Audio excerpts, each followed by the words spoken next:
Fear stops us from achieving our true greatness. Are you a professional woman who is feeling stuck, unmotivated, or burned out? Are you worried about your wellness? Are you letting fear stop you from crushing your goals? If you answered yes to any or all of these, then this is the podcast for you. Dr. Charmaine Gregory, night shift emergency physician, burnout thriver, and wellness champion, along with everyday heroes just like you, will explore how to face fear in our lives and emerge victoriously. Hey, thanks for checking out this episode. Be sure to click the subscribe button and the notification bell so that you get notified when the next video comes out. It only takes 2 seconds to make 2 clicks. So let's do it. Let's get back to the video. Hello, Fearless Freedom family. Today we have someone from an international site, Canada. So not that far away, but still international. So today Roman is here with us. Roman, can you tell the Fearless Freedom Tribe who you are and what you are up to? I am a life coach specializing in relationships, and I live and work in Toronto, Canada. And my goal in life is help people build amazing relationships. Awesome. And so you're in Canada, you're in Toronto, big city, right? And you are doing relationship coaching in a huge city. How is that? Like, how does that work out? And what kind of relationships? Mostly I focus on romantic relationships, but when clients come to me with a challenge in their romantic relationships, we can then go into other areas of their life as well, including friendships, including business relationships, and just thriving in life in general, being happier. And as to Toronto, there is some advantage to being in a huge city. I do see that a little bit, but the truth is I work 100% online, and I work with people from all over the world, basically. Okay, so your location doesn't matter then? It doesn't.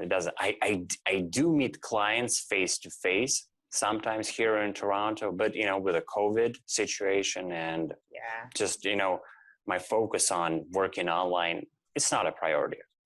Okay. And so you have an accent, and it's not a Canadian accent. Do you want to tell us what your story is? Because I know it's an interesting story. Yeah. I am originally from Russia, and I came to Canada just last year. Oh, wow. And one thing that's interesting about it is that it's been my lifelong dream to come to live here in North America, because I fell in love with North America almost 20 years ago when I worked in Alaska during the summer of 2002. I loved it, and I decided that this was one of the best places in the world. Wow. And so, now you have uncovered another story I can tell. So you mentioned that you worked in Alaska. What were you doing in Alaska? Well, I went there as just an international student, and I was working a basic job, making lunches for tourists, box lunches, washing buses, moving buses around, things like this. And then that's when you fell in love with North America? Oh, yeah. So I loved everything. I loved, I loved the whole experience from the minute I landed in the Anchorage airport, because I loved the scenery. I loved the community that we had at the place where I worked. It was a pretty big company. We had this very nice community. I love tourists. When I came there, I was very nostalgic about Russia. But when my work ended in September, I didn't want to go home. Oh, fascinating. Okay. And so I will admit that I really know only 2 Russian words. And hopefully I'm not saying something that's a bad word. I'm going to tell you what they are. Are you ready? Oh, yeah. So, do svidaniya. Did I say that correctly? Yeah, good job. Yeah. Okay, thank you. Oh, I worked on that. And then what about хорошо? Did I say that correctly? Yeah, pretty much. Yeah. Okay, cool. And they weren't bad words, were they? No. The first one, до свидания, means bye. Okay. Хорошо is good. Awesome. Okay, good. You just never know when you ask someone to teach you a word or two in their language, you just never know what they're going to teach you because you have no reference point, right? So, because you think, are they being gracious and, telling you something that's positive, or are they being a trickster and telling you something that's not? So, thank you for confirming that. Appreciate it. Okay, my pleasure. Yeah. Oh my gosh. And so, speaking of languages, so when you were in Russia, did you study English then? Because your English is great.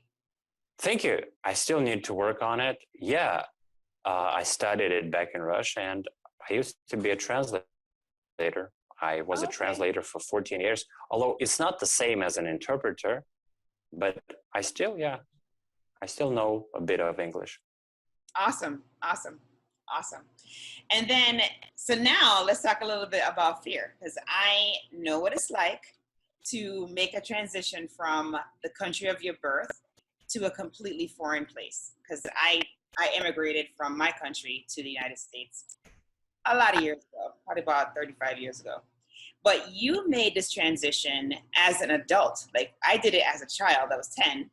You have done it as an adult, well involved in your life, in your home country, well involved in your career, perhaps in your old home country. What was the fear associated with making such a huge transition?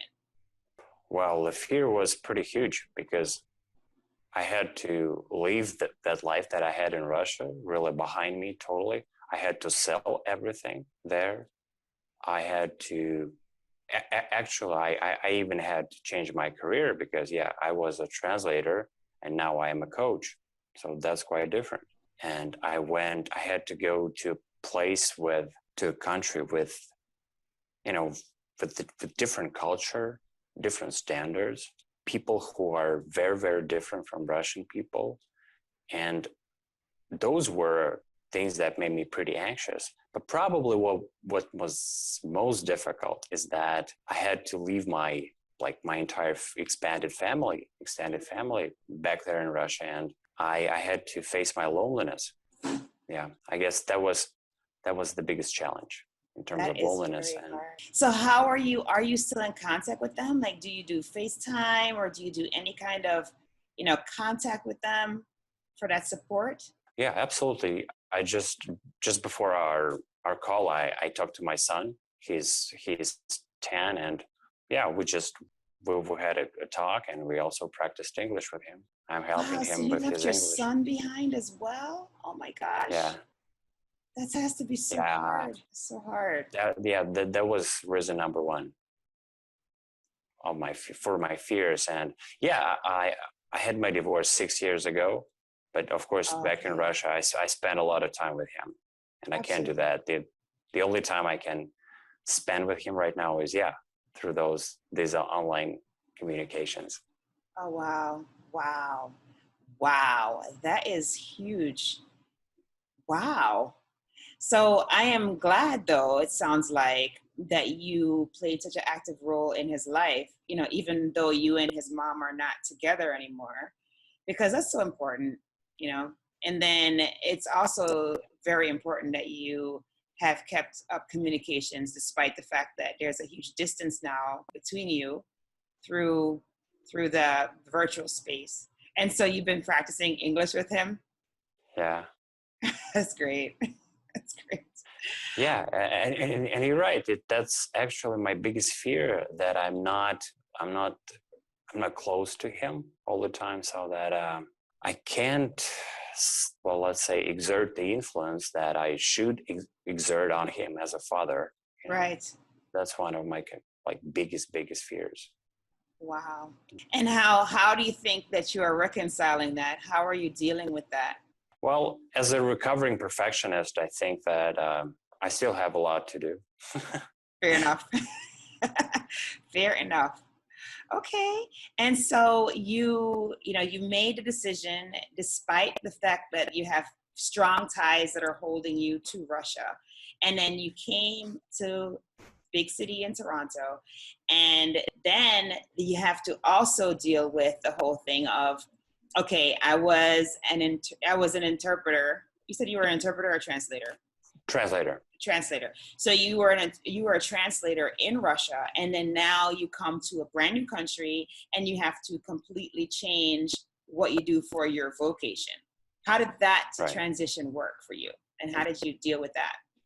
Yeah, that's actually was my second fear. It's so much better now that I am coaching people, but the moment of transition, the very period was, it was scary because, I used to like wake up in the morning and then have follow my schedule because I had this a permanent volume of work that I had to do. So I always knew what I had to do, right?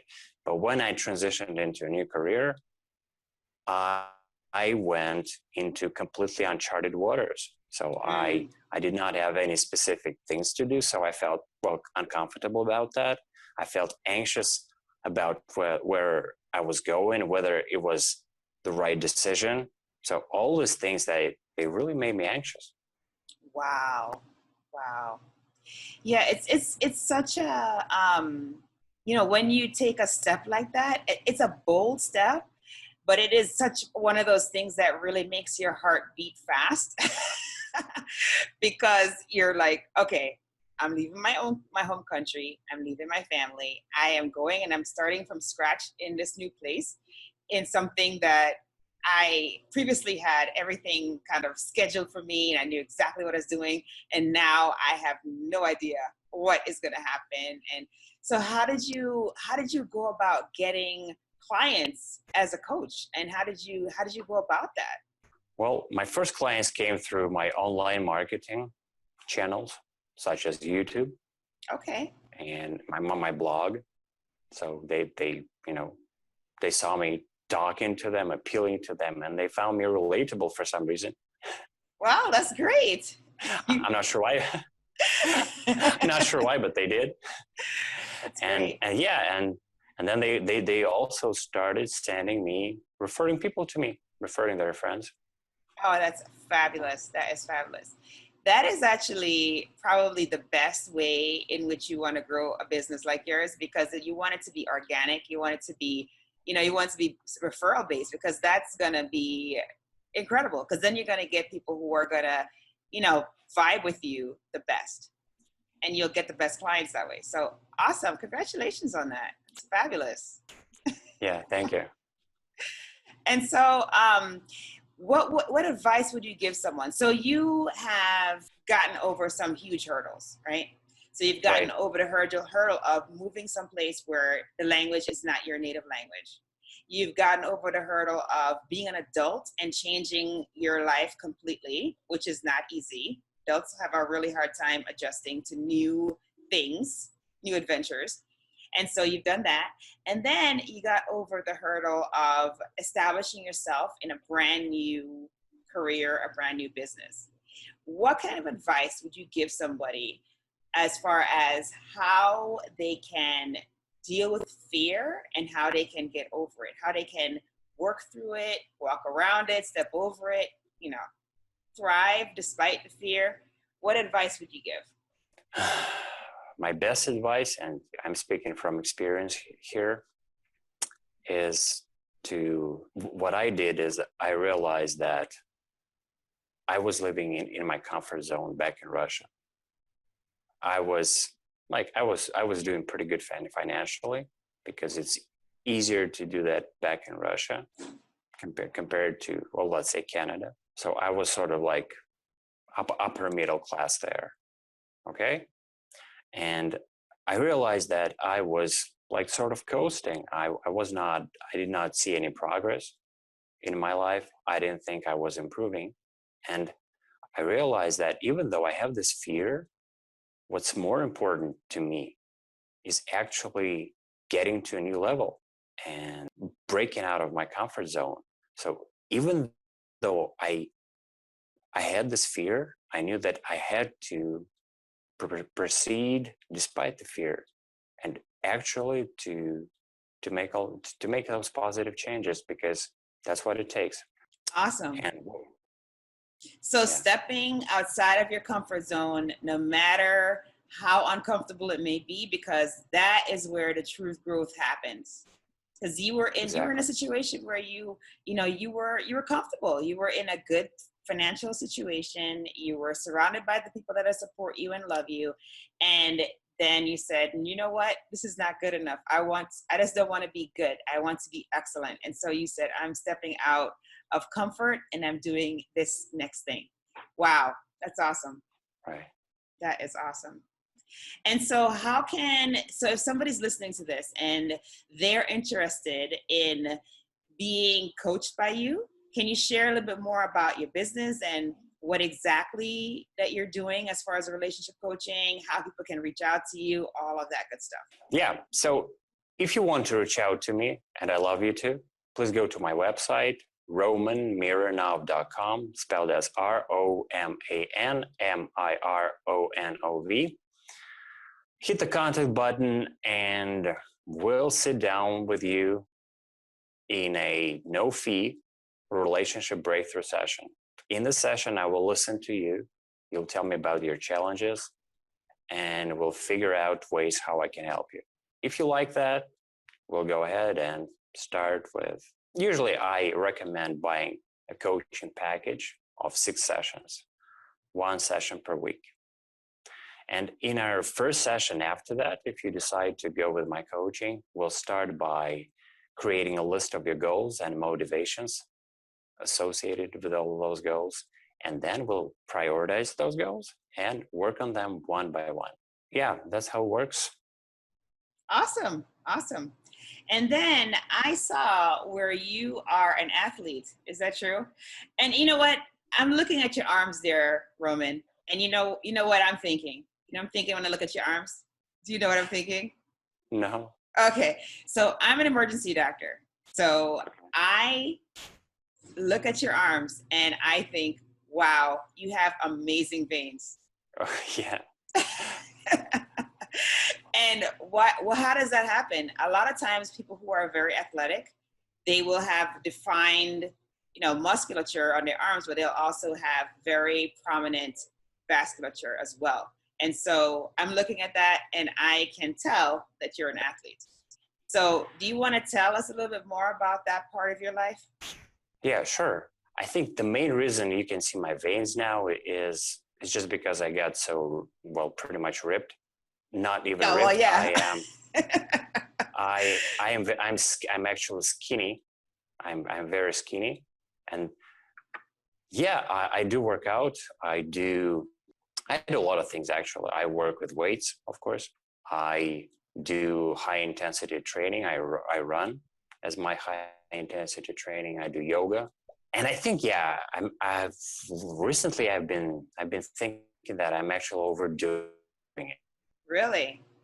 Because I think I'm overdoing it quite often, is because I like to exercise throughout the day as I'm taking breaks from my work. So I would, just make squats or do push-ups. And even in those exercises, like short periods, I really push myself too much. And I think it's causing me too much stress. And the second reason I'm skinny is because I eat 1 meal a day. I'm on this OMAD diet and on a keto diet. I guess that's another reason. You eat 1 meal a day? Yeah. Okay. No worries about your metabolism being adjusted because of that 1 meal? I think my metabolism has actually gotten better as a result of this. That's what I feel. Okay. And then which meal is it? Is it a middle of the day meal? Is it a first thing in the morning meal, or last thing before the day is over meal? Yeah, it's like an early dinner. Right now, I do it at 4 p.m. I see. And that gives you enough energy to do all of the physical activity that you do during the daytime? Yeah. Okay. All right. It works for me. I know it doesn't work for like some of my clients, they try to take it up, like seeing my example, but it didn't work for them. Gotcha. It's, yeah, you gotta, if you want to do something like that, you just need to experiment to see how it works for you. Absolutely. Because everybody's body's different. Everybody's going to react differently, right? Totally understand. Wow. Awesome. So you are very active, sounds like. You stay physically fit. You also sound like you stay mentally fit. What are some of the things that you do to help you with your personal development, your mindset, your ability to be able to help others through your coaching? I believe that the most important thing is meditation that I do, because it's key to releasing fear. It's key to de-stressing, and it's key to being able to focus and concentrate throughout my entire day. So when I spend 30 minutes or 1 hour in meditation, it changes like the entire course of my day, because then I'm able to be more calm. I'm able to focus better and really not feel the stress, because for me it works so well for reducing stress. And how long have you been implementing meditation? Has this been something that you newly adapted, or you've been doing it for a long time? I've been doing it for 2 years. Okay. Awesome. Yeah, and it changed me like noticeably, but I think that I have such a long way to go still. Yeah, a lot of work. Wow. Because I want to be I want to use meditation as a way to connect to the present moment more. It's pretty powerful. Yeah. It is, yeah, and I'm sure it's possible to do that, and it's probably my biggest goal, frankly, to do that, to be able to do that, to shut down my monkey mind. Wow. Yes, that's amazing. Absolutely. Yeah, and then speaking of fear, yeah, when you're able to shut down your monkey mind, you have no fear. You're grounded in the present moment, and you don't think about the future at all. So, which equals no fear. Yeah, that's brilliant. I love it. That is brilliant. Wow. Well, I hope that you definitely succeed in attaining that goal, because it sounds like a great one. Thank you. Yeah. I do believe it's something to strive for. Absolutely. Awesome. So, Roman, we have had a great conversation. Thank you so much for sharing everything that you did, the story behind your transition from your homeland to your new land, your transition from your old career to your new career, how you are facing fear boldly and making it happen. So thank you for doing that. Are you ready to do the 3-question fill in the blank that we do at the end of the show? Yes. Awesome. Let's go. Awesome. Let's do it. Okay. So the first one is, if I am fearless, I will. That's a tough one. I will push myself to contribute to other people more. Awesome. The next one is, to me, fearless freedom means. It means having no fear, because I don't look into the future at all, because I'm in the present moment. And it also means that I don't have any regrets, because I don't look into the past. There is no past or the future for me. Okay, so no regrets. Love that. Yeah. And then last but not least, my battle cry is? Oh, that's simple. Have faith. Have faith.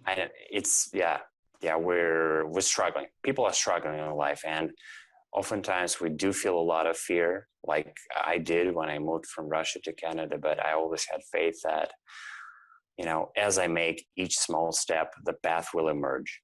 Indeed. Wise words. Even though if I don't know it now, but it will emerge. I just need to make the next step, and then the next step, by having faith in the process. Love it. Awesome. Well, thank you so much for joining us from across, well, from here across the river Yeah. in Michigan. You know, we have we have the river, and we have one of the Great Lakes, I think, that separates us. So yeah, and taking time out to spend time with the tribe and share your knowledge and your expertise in facing fear. So truly, truly, truly appreciate it. Thank you so much. Yeah, it's been a pleasure. Awesome. Thank you for joining me on this episode of Fearless Freedom with Dr. G. Again, I'm Dr. G.